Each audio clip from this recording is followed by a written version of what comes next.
the best way for us to increase revenue to the federal government is by lowering taxes, unbridling the free market enterprise in this country, and allowing us to grow.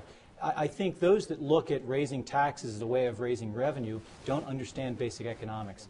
The reality is that we fund all of these projects. We fund things like olive fruit fly research in France, or the Bridge to Nowhere, or really the most egregious kinds of examples, things like Charlie Rangel's building his monument to himself after 32 years of service in his home district in New York City.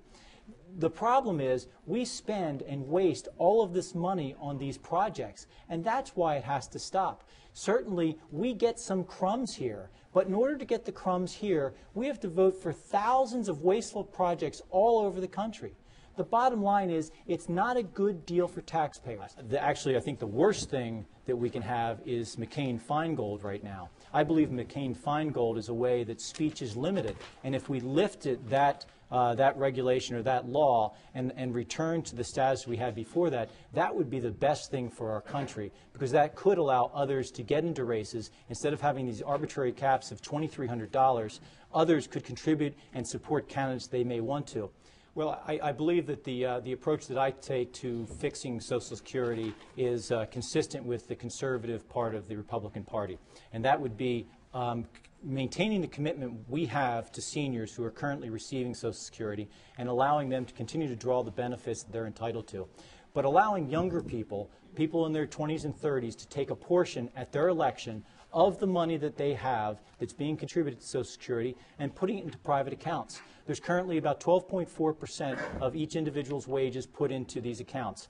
The reality is the Social Security Administration's return on investment is about 1%.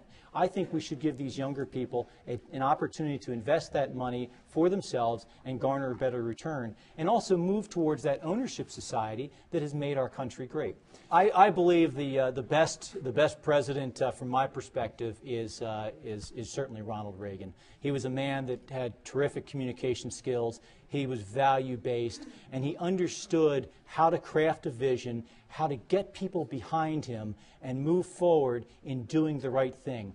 And even though he had terrific pressure many times to do other easier political things, he stood his ground and he pushed hard, and really he took us from the economic melees we had in the early 80s to really some terrific economic growth in the late 80s. And I think Ronald Reagan did a terrific job.